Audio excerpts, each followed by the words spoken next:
اعوذ باللہ من الشیطان الرجیم، بسم اللہ الرحمن الرحیم۔ السلام علیکم ورحمۃ اللہ وبرکاتہ۔ آپ تمام ناظرین کو ایک بار پھر سے تفسیر نور کے اس ایپیسوڈ میں خوش آمدید کہتے ہیں۔ انشاءاللہ آج کے اس ایپیسوڈ میں ہم سورہ مریم کی مزید آیتوں کی تفسیر کو بیان کریں گے، جس میں ہم یہ بیان کریں گے کہ جنت کیسی ہوگی، اور ساتھ ہی ساتھ جنت کی توصیف اور اس کی جھلکیوں کو بھی بیان کریں گے۔ تو آئیے اس کی تفسیر کو جاننے سے پہلے تلاوت اور ترجمے کو سنتے ہیں۔ کتاب انزلناه الیک مبارک لیدبروا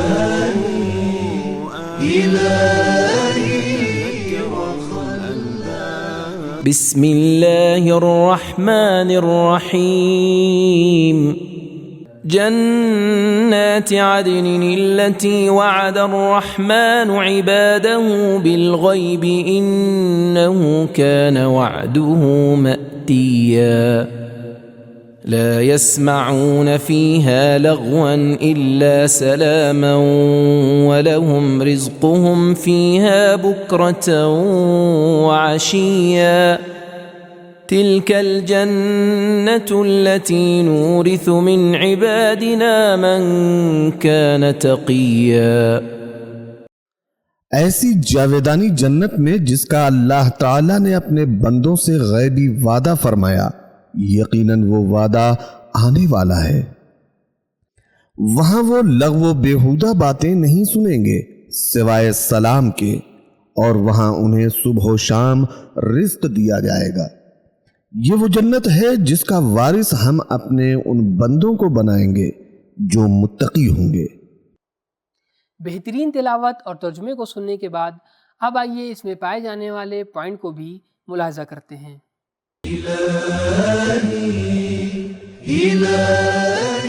اس سے پہلی آیت میں جو لفظ جنت آیا ہے وہ مفرد آیا ہے، یدخلون الجنت، اور اس آیت میں جمع کی صورت میں جنات آیا ہے، تو اس سے معلوم ہوتا ہے اہل جنت کے جو باغ و بوستان ہوں گے وہ متعدد باغوں کا حصہ ہوں گے۔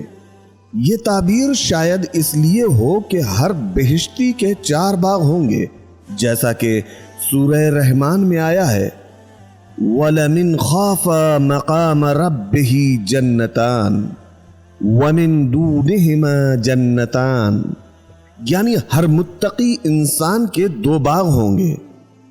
پھر ان 2 باغوں کی توصیف کے بعد فرمایا ان 2 باغوں کے علاوہ اور 2 باغ بھی ہیں، تو اس طرح 4 باغ ہو جاتے ہیں۔ یہ 2 باغ بہت نزدیک ہوں گے، یا یہ نچلی سطح پر ہوں گے، یا اہل بہشت کے درجات کے پیش نظر ان باغات کی قسمیں بھی مختلف ہیں۔ قرآن کریم میں متعدد مقامات پر الہی وعدوں کے بارے میں بیان آیا ہے کہ خداوند تعالیٰ اپنے وعدوں کو پورا فرمائے گا۔ انہی فرمان میں سے وَمَنْ أَوْفَى بِعَهْدِهِ مِنَ اللَّهِ، کون ہے جو اپنے وعدوں کے بارے میں خدا سے زیادہ وفا کرنے والا۔ بہشت کی تعریف کرتے ہوئے فرمایا کہ وہاں کوئی لغو و بیہودہ بات نہ ہوگی، تو اس سے ہمیں اس دنیا میں وصیت کی گئی ہے کہ ہم لغو سے پرہیز کریں، اور یہ اس بات کی طرف اشارہ ہے کہ یہاں کفار کی بے مقصد باتیں جس سے اہل ایمان کو تکلیف ہوتی ہے وہ بہشت میں نہیں ہوگی۔ اس جملے میں نورثو من عبادنا من کان تقیا، تقوی کی طرف اشارہ ہوا ہے کہ تقوی بہشت کی کنجی ہے، اور یہاں ارث سے مراد مال و نعمت کا وہاں حصول بغیر کسی رنج کے ہوگا۔ اگرچہ تقوی بہشت کی کنجی ہے، لیکن وہ تمام جزائیں خدا کی میراث ہیں جو ہمیں وہاں ملنے والی ہے، اور ہمارے اعمال اس قدر نہیں ہوں گے جو اس انداز کی جزاؤں کی قیمت رکھتے ہوں۔ در حقیقت ہماری جزائیں میراث ہیں جو ہمیں اللہ کی طرف سے بغیر رنج و مشقت کے ملیں گی۔ حدیث میں آیا ہے کہ ہر انسان کی جگہ جنت میں بھی اور دوزخ میں بھی ہے۔ اگر وہ بہشت میں چلا گیا تو اس کی دوزخ والی جگہ اہل دوزخ کی میراث بن جائے گی، اگر وہ دوزخی ہوا تو پھر اس کی جنت والی جگہ اہل جنت کی میراث ٹھہرے گی۔ ایک شخص حضرت امام جعفر صادق علیہ السلام کی بارگاہ اقدس میں آیا اور اس نے اپنے معدے کے درد کی شکایت کی۔ امام جعفر صادق علیہ السلام نے اسے فرمایا، ہمیشہ صبح و شام کھانا کھایا کرو اور ان دو غذاؤں کے درمیان کچھ نہ کھاؤ۔ اگر ان کے درمیان غذا کھائی جائے تو فساد کا موجب بنتی ہے۔ پھر آپ نے اس آیت کی تلاوت فرمائی۔ اب آئیے اس میں پائے جانے والے کچھ اہم پیغامات کو بھی ملاحظہ کرتے ہیں۔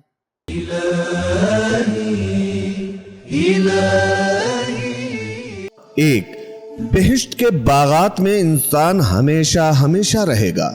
دو، جنت کی تمام نعمتوں کا سرچشمہ اللہ کے وعدے ہیں۔ تین، ہم اس دنیا میں اللہ تعالیٰ کے وعدوں کی حقیقت کا ادراک نہیں کر سکتے۔ چار، وہاں اہل بہشت میں جس کلام کا رواج ہوگا وہ سلام ہوگا۔ لا يسمعون فیہا لغوا الا سلاما، تمام بہشت امن و سلامتی کا گہوارہ ہوگی۔ لا يسمعون فیہا لغوا الا سلاما، اہل بہشت پر ملائکہ سلام کریں گے، سلام علیکم طبتم، اور وہ اپنے دوستوں پر بھی سلام کریں گے، فسلام لک من اصحاب الیمین۔ پانچ، بہشت میں مختلف زمانے و اوقات ہوں گے۔ 6، بہشت میں روحانی امن بھی ہے، الا سلاما، اور جسمانی آسائش کے ساز و سامان بھی ہیں۔ 7، بہشت میں جو کچھ عطا ہوگا وہ واپس نہیں لیا جائے گا۔ 8، بہشت پر پرہیزگاروں کی میراث ہے۔ اب آئیے سورہ مریم کی آیت نمبر 64 کی تلاوت اور اس کے ترجمے کو سنتے ہیں۔ وما نتنزل إلا بأمر ربك له ما بين أيدينا وما خلفنا وما بين ذلك وما كان ربك نسيا۔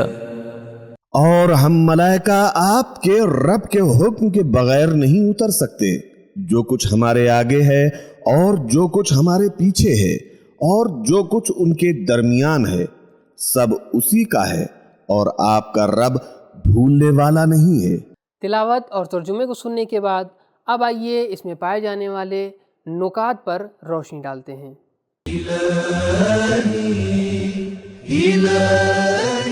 تفسیر المیزان میں آیا ہے کہ یہ آیت مستقل آیت ہے، اگرچہ بعض نے اس کا ربط تلاش کرنے کی کوشش کی ہے اور اس سے قبل والی آیات کے ساتھ مربوط کیا ہے، حالانکہ یہ ایک مستقل آیت ہے۔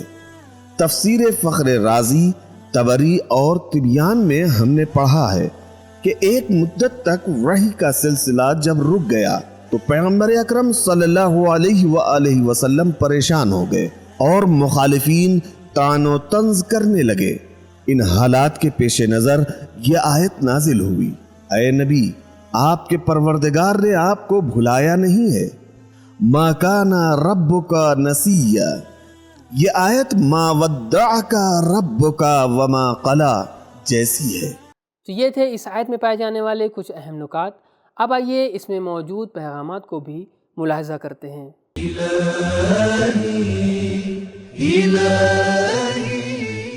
ایک، قرآن رفتہ رفتہ نازل ہوا ہے اور اللہ کے حکم کے مطابق نازل ہوا ہے۔